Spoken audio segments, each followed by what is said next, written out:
You're dealing with an addicted generation. This is a big time bomb ticking. This is no accident. Indeed, it is by design. I mean, seriously? It was my mistake. I mean, I think we can all feel it. To try to make these products as addictive as possible. Spike in dopamine. We now know that many of the major social media companies hire individuals called attention engineers who borrow principles from Las Vegas casino gambling, among other places, to try to make these products as addictive as possible. That is the desired use case of these products, is that you use it in an addictive fashion because that maximizes the profit that can be extracted from your attention and data.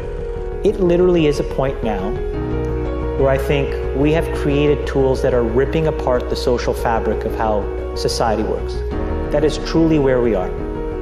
The way the technologist Jaron Lanier puts it is that these companies offer you shiny treats in exchange for minutes of your attention and bytes of your personal data, which can then be packaged up and sold.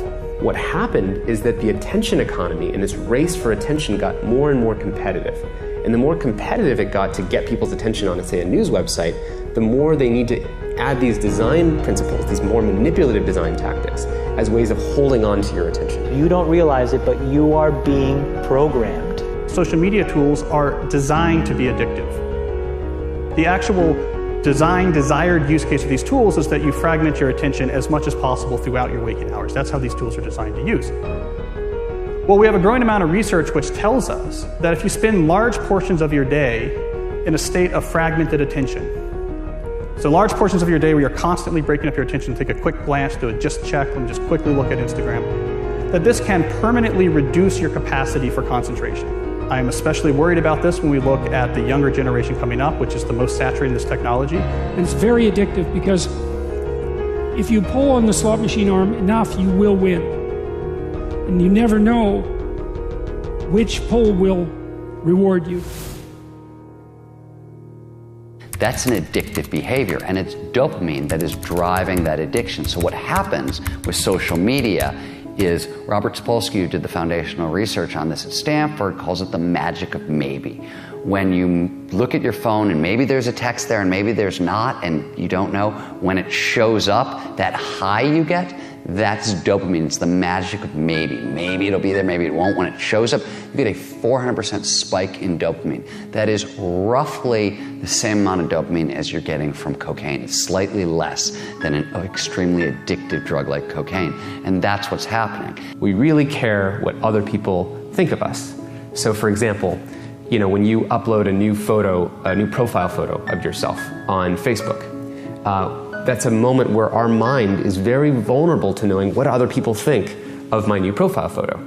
And so when we get new likes on our profile photo, Facebook, knowing this, could actually message me and say, oh, you have new likes on your profile photo.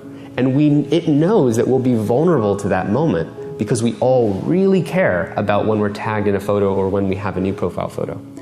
And the thing is that they control the dial, the technology companies control the dial for when and how long your profile photo shows up on other people's news feeds. So they can orchestrate it so that other people more often end up liking your profile photo over a delayed period of time, for example, so that you end up having to more frequently come back and see what the new likes are. And it's literally rewiring our brain. Even social media, the challenge is, with these terms like Facebook depression and everything.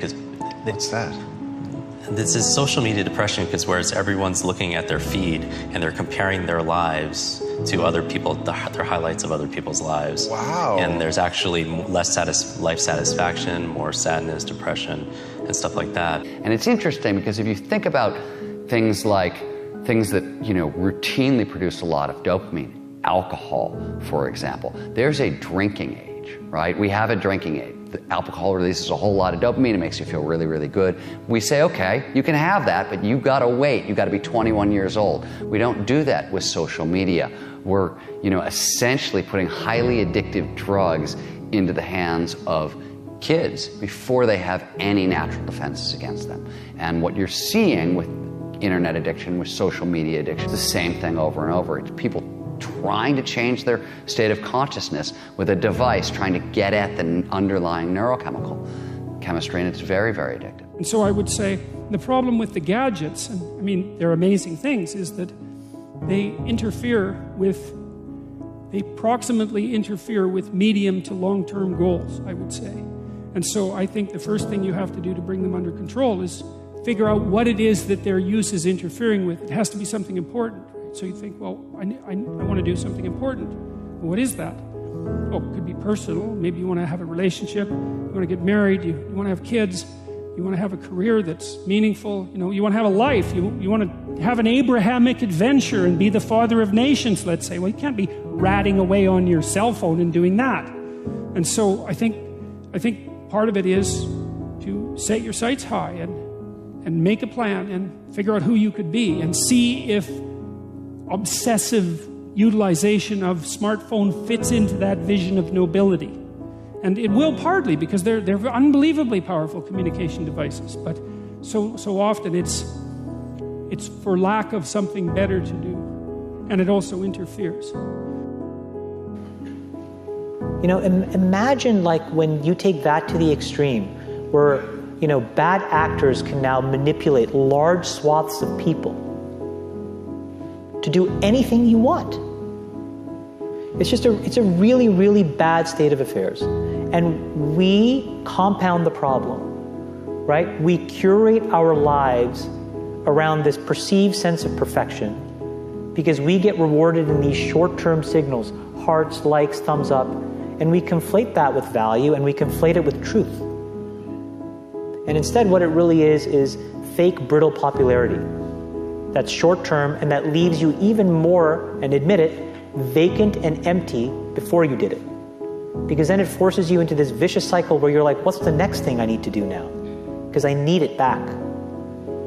Think about that compounded by 2 billion people. And then think about how people react then to the perceptions of others. It's really bad.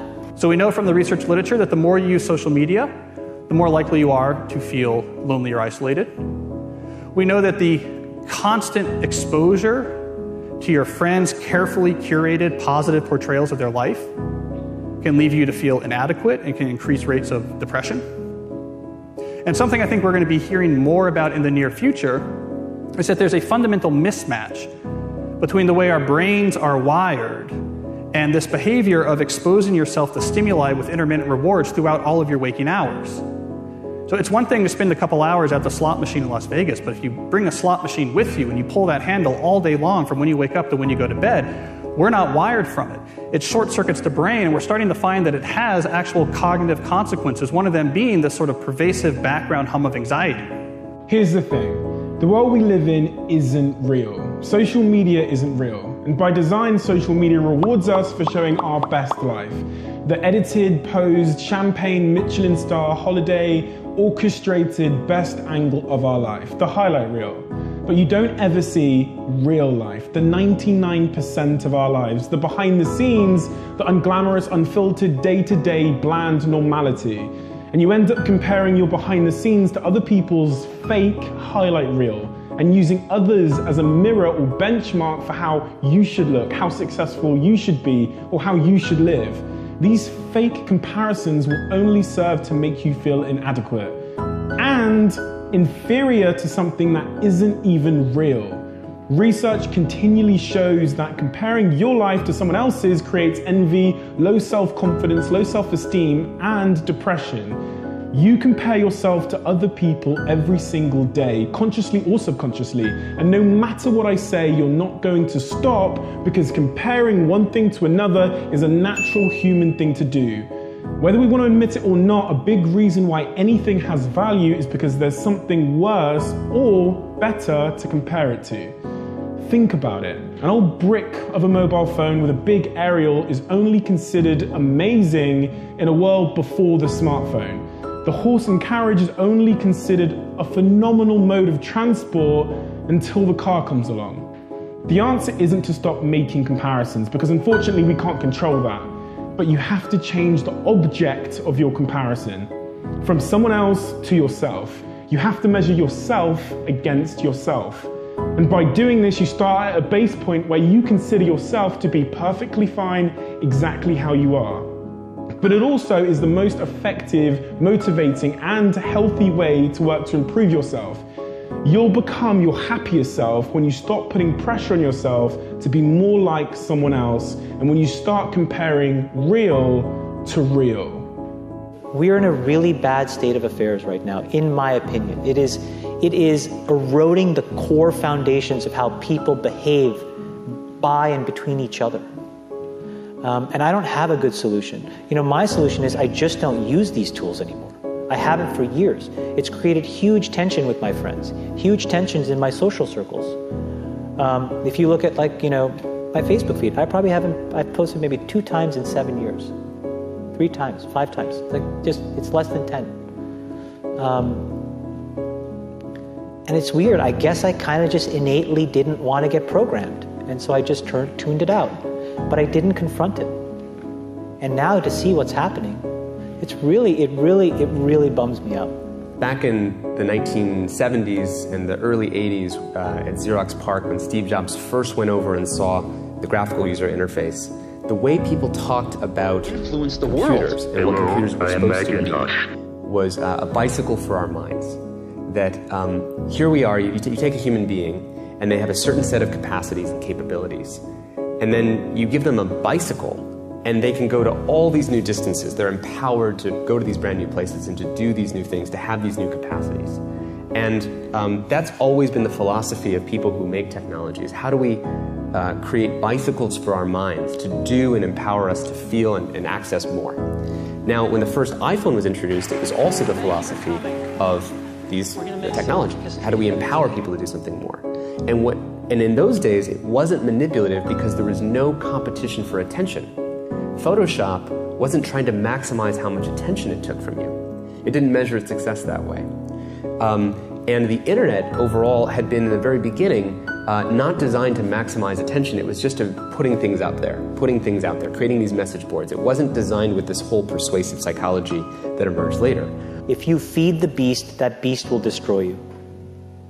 If you push back on it, we have a chance to control it and rein it in. And it is a point in time where people need to hard break from some of these tools and the things that you rely on. The short-term dopamine-driven feedback loops that we have created are destroying how society works. No civil discourse, no cooperation, misinformation, mistruth. And it's not an American problem. This is not about Russian ads. This is a global problem. Mr. Zuckerberg, would you be comfortable sharing with us the name of the hotel you stayed in last night?